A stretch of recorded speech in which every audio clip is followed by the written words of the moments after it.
In the next segment, you will hear a little bit from Bruce Hollenbach, also known as Fernando Hollenbach. He and his wife Barbara, also known as Elena Hollenbach, are linguists in Oaxaca who have worked with the Triqui since the 1960s to create a dictionary as well as grammar for the book, for the Triqui language. On the website CD, you will find their works that they have accomplished so far with the Triqui language. They are also working with the Mixtecos. They are Bible translators, so much of this work has been put towards that. But as of right now, no one else has done any of this type of work with the Triqui language. The Triqui language, a little bit about the background, history, general information about the language. Yeah, well, what we know about the Triquis goes back quite a long way. They're one of the few groups that, as far as we know, were never dominated by anybody, either the Aztecs or the Spanish. One way that they avoided being dominated was they took off to live in the mountains, and they live in rather relatively undesirable country today because they chose to simply get out of the way of the people who were running all the rest of Mexico.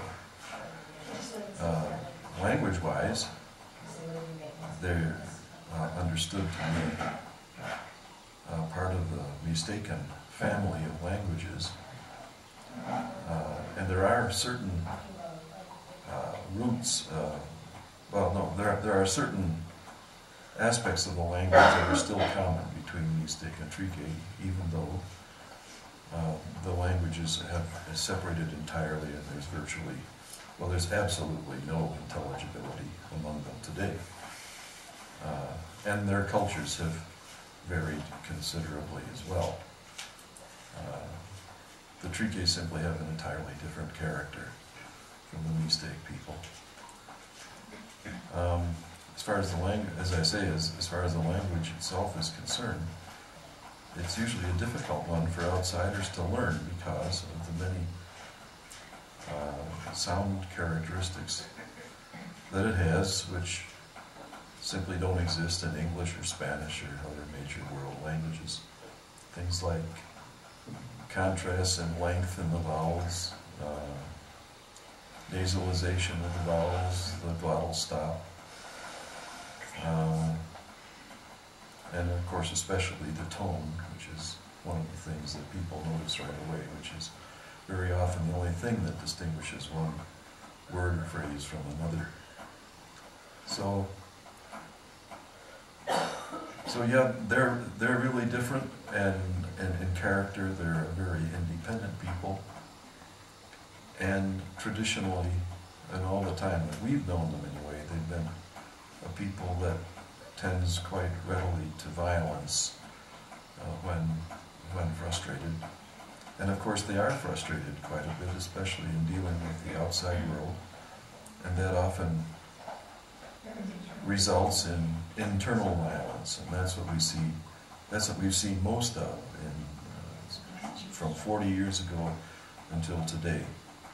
Their frustration is not able to be resolved by dealing effectively with the outside world, but they deal with it pretty much by taking off after one another.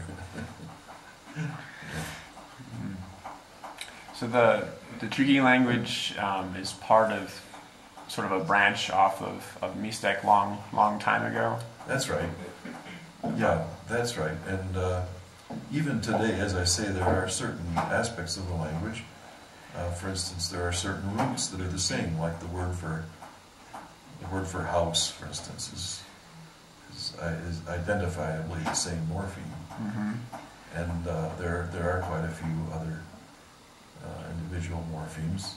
And then certain rather peculiar aspects of the language. For instance, These are the only two languages in the world that I'm aware of. Now, there could well be others, but where there are two words for give. If the recipient of the giving is in the first or second person, then there's a special give word that's used. I give it to you, or you give it to me. There's a particular give word for that. However, if it's you or I giving to him, or somebody else giving to him, that's a different word. Mm-hmm. And I'm speaking now of both Mistake and Triqui. And interestingly, that word is the same as the word for hit. So I give to you, but I hit to him. If I have something to give.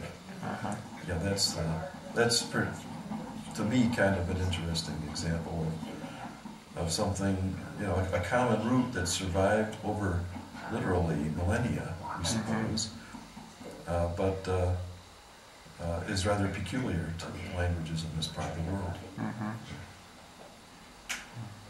And what is your mission then here, like with the Triquis? And right now you're working with the Mistakes more, but before you were working with the Triquis. Well,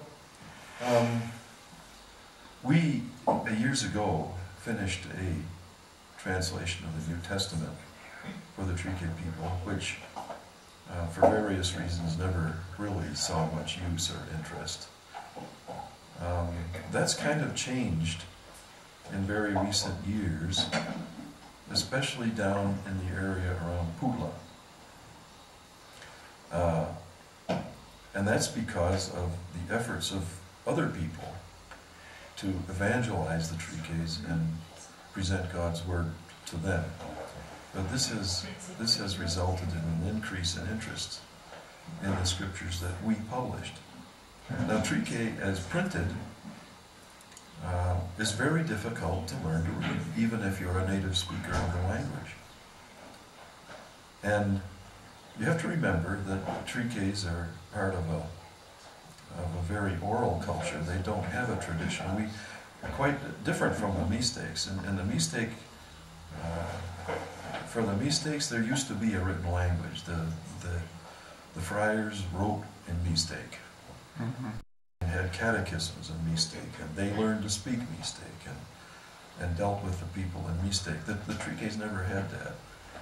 Nobody ever learned their language, as far as we know, and nothing was ever written in their language, and nobody ever really learned to speak it.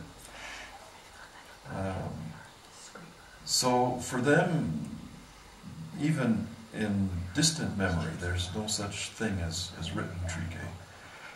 And the fact that it's so hard to write and so hard to read certainly contributes to that lack of use on their part. But now it's simply because a number of Triquis have come to accept the gospel and are interested in communicating that gospel to other people in their own community. Some are desperate to learn how to read. And now the technology's come along where we can very easily record and edit and distribute oral materials. Particularly, we're thinking now of the scriptures. Barbara and I have translated, as I say, the whole New Testament, but now we're starting to record parts of it. And that can be distributed in a form of CDs. It can be distributed in cassettes, whatever technology is accessible to the people. And you have to remember that, just like everywhere else in the world, the stuff that's brand new in the United States today may not be known down here yet, but in a couple of years it certainly will be. And so there are Triquis that run around with their MP3 music players and so forth, and we hope to latch onto that technology in the future.